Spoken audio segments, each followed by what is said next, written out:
According to the literary geeks from Aristotle to Christopher Booker, who really don't have much else to do with their time, there are apparently 7 kinds of story, or 2, or 3, or 6, according to whomever you read last.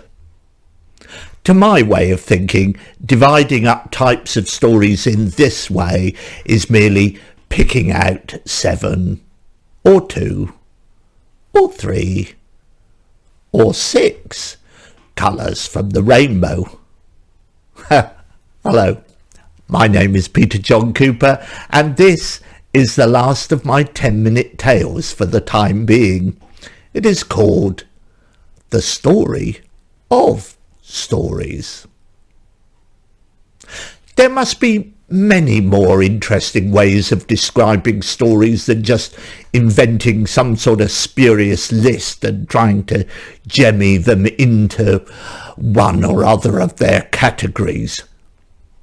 So some weeks ago, I set out to slay this particularly loathsome 7-headed monster and see if I could come to a better understanding of this beautiful, strangely complex form of human interaction.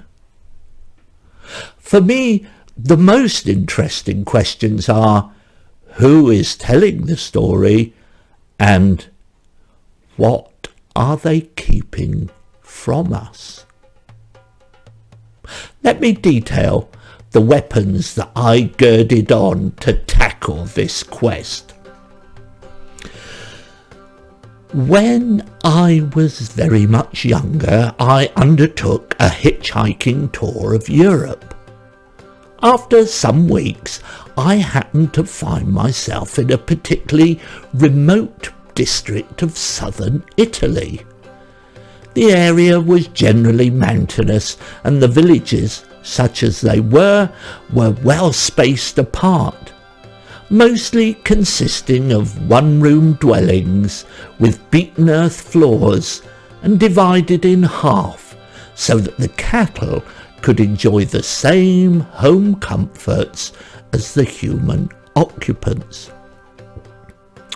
The people, though, were invariably welcoming and astonished that I had walked as far as the last town, and quite uncomprehending that I had travelled from the other side of the continent. And always, as night was falling, some smallholder and his family would welcome me to stay, producing hard, rough red wine poured from a collection of Coca-Cola bottles stored on a shelf along the wall. And the old man would regale me with tales in a sort of broken, old-fashioned English, which he had presumably acquired from service in the army many years before. There were many nights like this, and for rather obvious reasons they tend to blur in my memory. But one man's tale in particular sticks in my mind. It concerned his service in the war, when he'd been sent overseas with a bunch of other shivering conscripts, and being of the adventurous type and having an unusual curiosity, he decided to make the most of his enforced trip and learn as much as he could of the world outside. He began by describing the place where he had fetched up. I found myself in a market of some sort, he began. There were narrow passageways lined with stores selling all manner of exotic foodstuffs, silks, brassware, and spices. I was young, and although I was now a soldier, I became anxious as I found myself deeper and deeper in this maze. I confess I was startled, afraid even, when a little door opened in a wall, and the figure of a woman beckoned me inside. Now, I had been warned about these sort of things by Mama, but I was a young man, you know what I mean? And I was a soldier, so I could go anywhere and do anything I liked. So I said a few Hail Marys and stepped over the threshold. My heart is pounding, but it was with excitement, not fear. What delights am I about to experience? I cannot tell what sort of woman she might be under her thick draped robes, but I imagine that she must be young and lithe.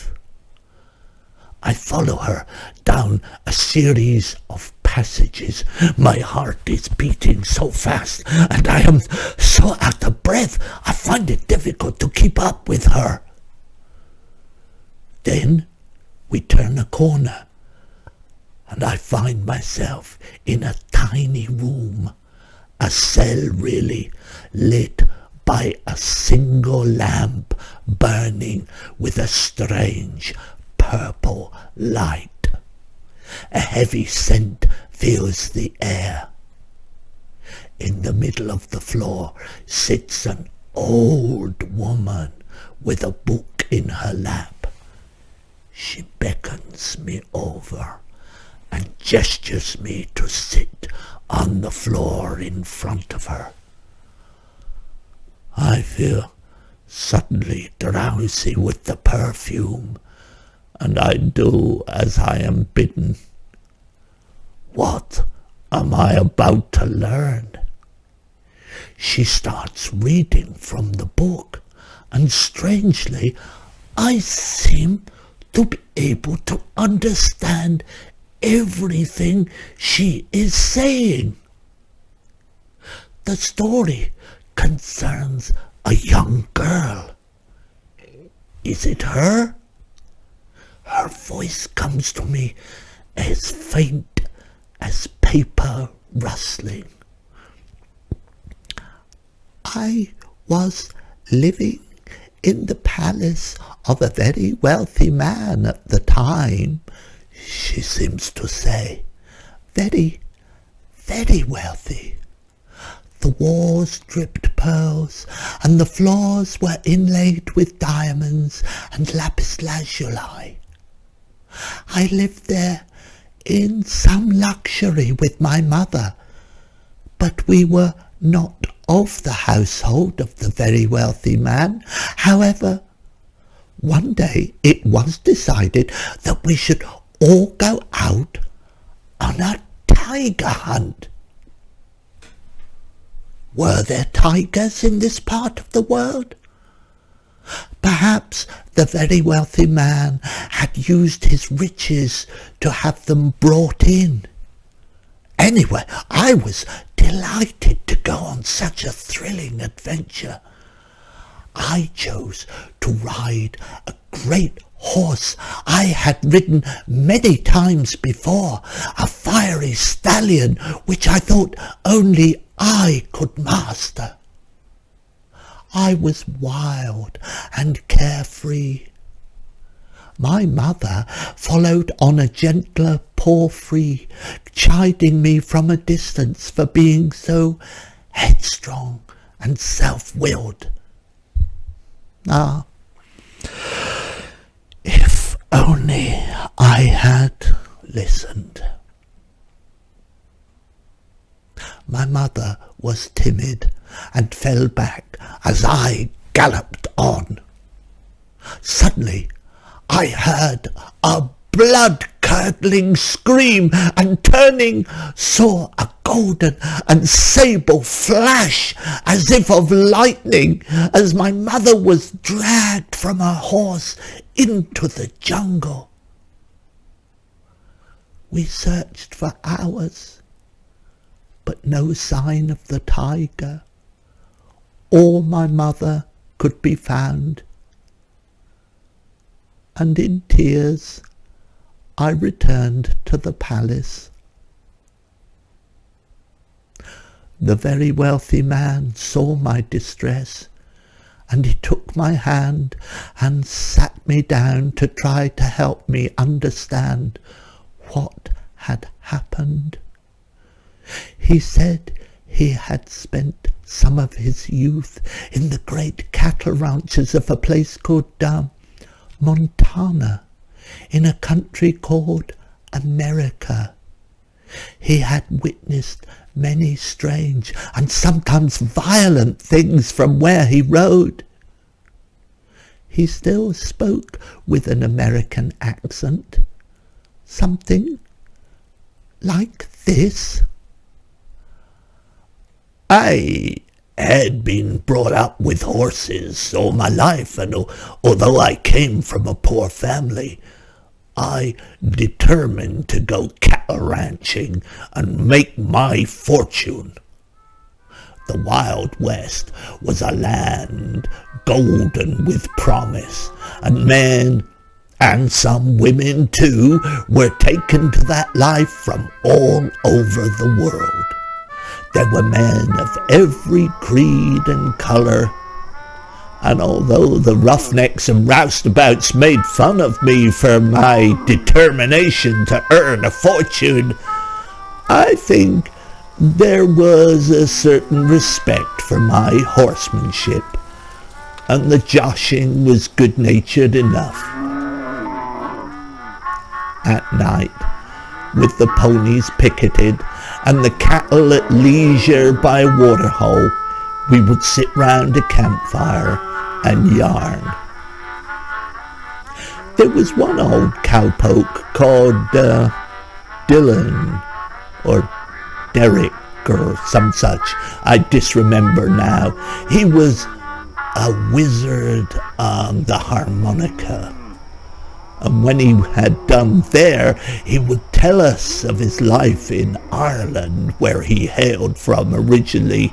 I remember Dylan telling us of the lush green hills and the rocky landscapes and the big black cliffs with dashing waves at the foot, such that for all his rough ways, tears filled his eyes when he spoke of it.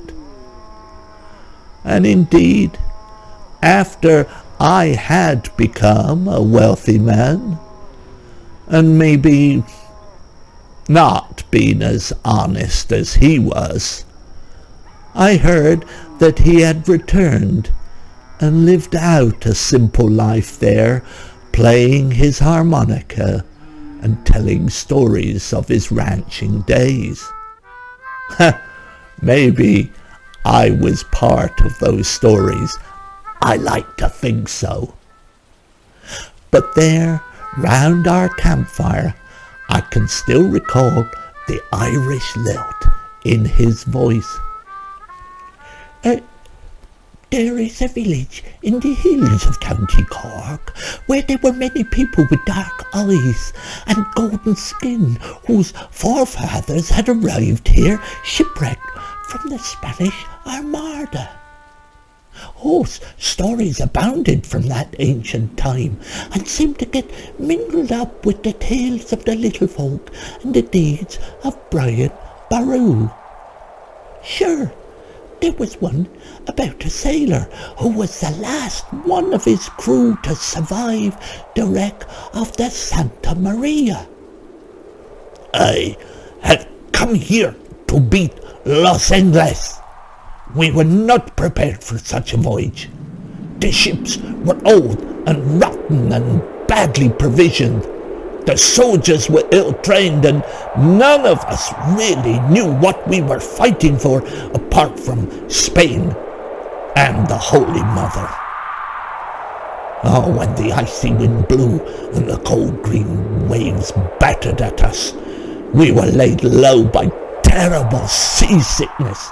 In our wretchedness we were sent scurrying. We never even saw an English sail. And being pushed by the storm right round the north of Scotland, we thought at last we were on the homeward leg, until we were driven onto the rocks of this miserable place. I managed to drag myself through the surf, and I found myself all but dead on the shore. And at last I opened my eyes. There seemed to be a beautiful woman bending over me. I could smell her sweet, warm breath. I thought she might be the Holy Mother herself, and I gasped, "Santa Maria, why have I been made to suffer like this?" And she said, "Only the very fortunate suffer as you have. One day you will come to realize what your suffering is for." "Ah, does that mean I will have an easier entrance into heaven?" "Oh no," she said, as she helped me up and led me up the cliffs. "But it does mean you will have a fine story to tell in the pub at weekends, and you will receive many tankards of ale for the telling." And so it was.